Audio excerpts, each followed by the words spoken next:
In the 1930s, Disney had the lucrative idea to adapt stories that were out of copyright. Fun fact, copyright law in the US means books don't become public domain until 70 years after the author's death. But this hasn't always been the case. Between 1909 and 1976, books were only protected for a maximum of 56 years after publication, meaning Disney had a free pass to take all the 19th century folklore, fables and fairy tales he wanted and squeeze them through his child-friendly filter to remove any creepy toe-cutting parts that might put parents off buying a cinema ticket. Pinocchio somehow skipped this process.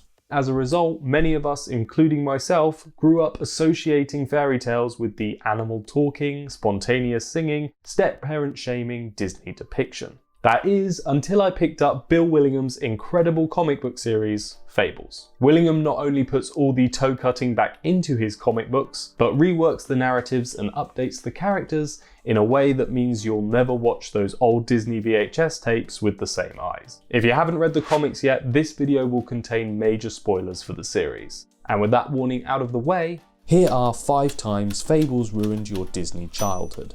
Number 5. Prince Charming.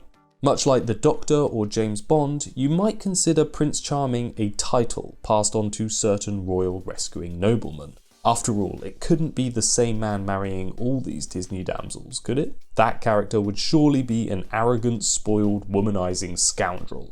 This would be an accurate description of the Prince Charming we meet at the beginning of the comics. I'm sure if you'd been asked as a child what happened to the handsome prince and Snow White after the credits roll, infidelity and divorce wouldn't be near the top of your list. Turns out happily ever after actually translates to happy until your husband gets seduced by your estranged sister.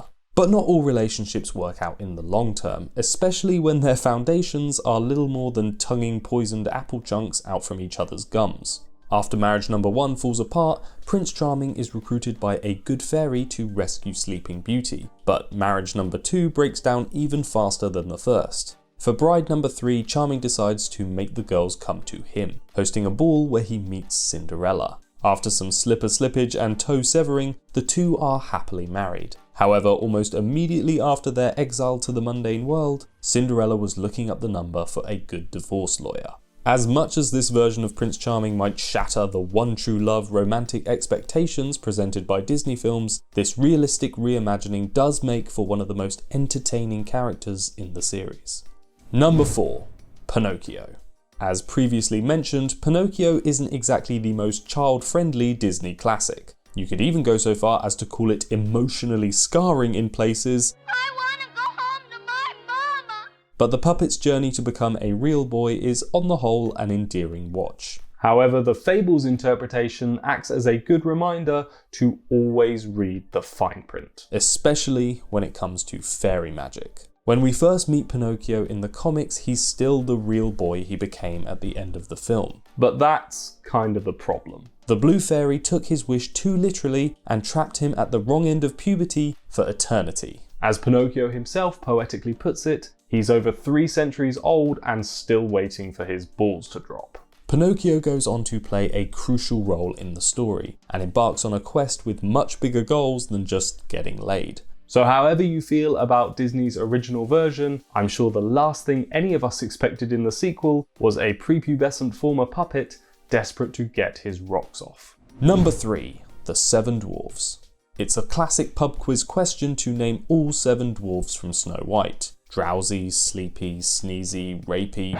Wait, what? In the first few comics, not much is said about Snow White's adventure with the dwarves. The whole experience is clearly a touchy subject, as Boy Blue advises Beauty in the very first issue, never mention the dwarves. The reason for this reticence is revealed towards the end of the series when Snow divulges her backstory. The first part of the flashback is familiar to us. Her jealous stepmother tries to have Snow killed so she won't grow up to be more beautiful than herself. The good-hearted huntsman refuses to go through with the heinous act, and Snow White flees into the forest. Here's where things differ quite drastically from the Disney version. Snow is then kidnapped by 7 sinister dwarves and kept as a sex slave for 6 years.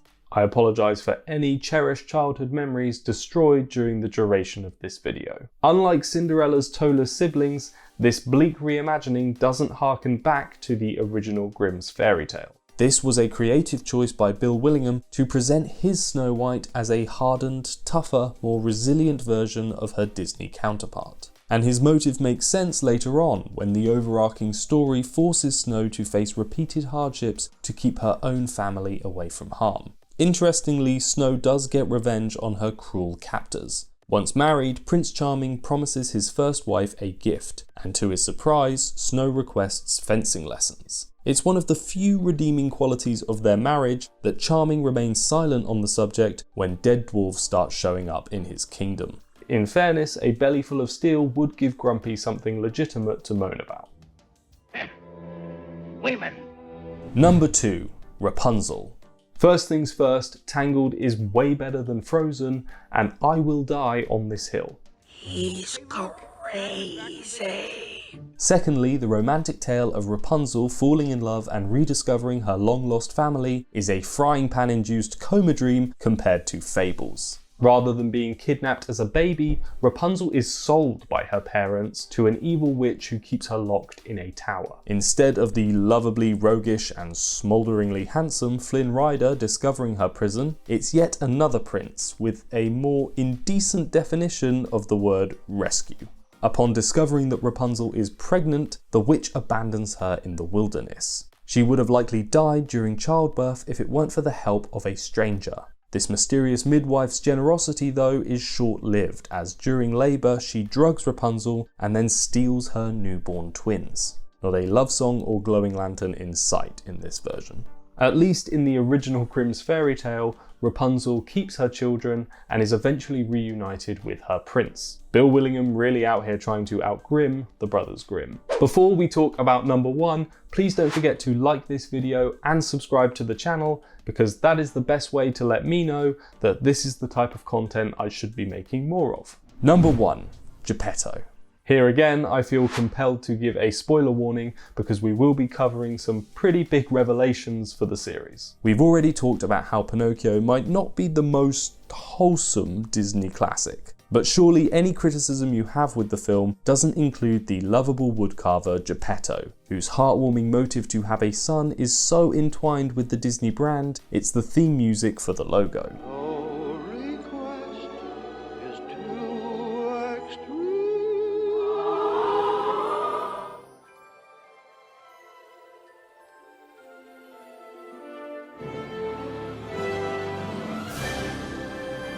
As if Bill Willingham wanted to use this underlying link to drive the final nail into the coffin containing your Disney childhood, he decided to make Geppetto the main villain for his comic book series. That's right, the adversary the Fables have been fleeing from is none other than Pinocchio's papa. Or more specifically, the woodcarver is the genius behind the menacing puppet he created to be the fearsome face of the empire, pulling the strings from behind the scenes. Oh. Pay no attention to that man behind the curtain! In Geppetto's defense, he never intended to become entangled with the politics of power. He was approached by a group of local townsmen wanting to use his impressive puppet making skills to create a doppelganger of their leader that they could control. Geppetto soon acquired a taste for slaughter and supplantment, replacing more and more important figures until finally setting his sights on total conquest. Among his more dastardly acts includes imprisoning the Blue Fairy and draining her magic so he could continue his political puppet manufacture. But to my knowledge, he never transformed children into donkeys and forced them into slave labour. So there's that. And that's my list. Please let me know your favourite Disney film in the comments down below. And if I haven't already ruined it in this video, maybe it'll get a mention in the sequel. Thank you guys for watching, and I'll see you all next time.